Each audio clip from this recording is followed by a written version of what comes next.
वृष राशि व्यक्ति मैंने सेप्टेम्बर मसरे आपण जीवन में खुशी किसी नुआ अपरच्युनिटी आसो।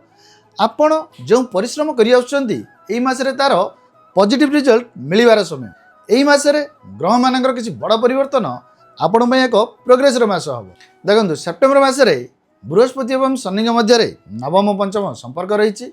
यह सहित दीर्घ 1 वर्ष पर सूर्यदेव निजर प्रिय राशि सिंह मासर मध्यभाग पर्यंत रे एवं वृष राशि स्वामी ग्रह शुक्रदेव निजर प्रिय राशि तुला प्रवेश कर। तेणु ये ग्रह संयोग आपणकर रिलेशनशिप कंफर्ट लाइफस्टाइल एवं फाइनेंशियल ग्रोथ पाई भल पॉजिटिव हम।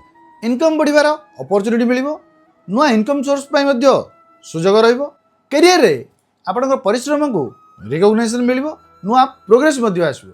देखंतु आपण राशि उपरे वर्तमान शनिदेव तृतीय दृष्टि रोहुतिले मध्य आपण रास्ता रे आसुवा किसी बाधा को धीरे धीरे कमाइबार सुजोग रहिबो। देवगुरु बृहस्पति प्रभाव सोशल स्टेटस सम्मान एवं पैतृक संपत्ति संबंधी किसी पॉजिटिव रिजल्ट मिलिबो। कॉम्पिटिटिव एग्जाम पाई मध्य एही समय भल रहिबो। रिलेशनशिप रे लव अंडरस्टैंडिंग एवं बॉन्डिंग बढ़िवार सुजोग मध्य रहिबो। किंतु सेप्टेम्बर मासरे राहु केतुंग स्थिति की देखि टिके कसास मध्य रहिबा पड़िबो। एही मासरे कंफर्ट जोन रु बाहर को आसंतु। नुआ अपॉर्चुनिटी को एक्सेप्ट करंतु।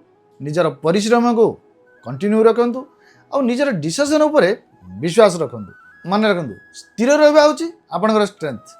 किंतु परिवर्तन को ग्रहण करबा ही आपन पई ग्रोथ चाबी होइताय।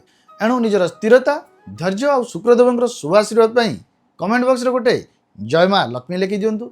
वृष राशि विषय अधिक इनफॉर्मेटिव वीडियो पाई ज्योतिष वाणी सहित जोड़ी हुंतु। जय जगन्नाथ। राधे राधे।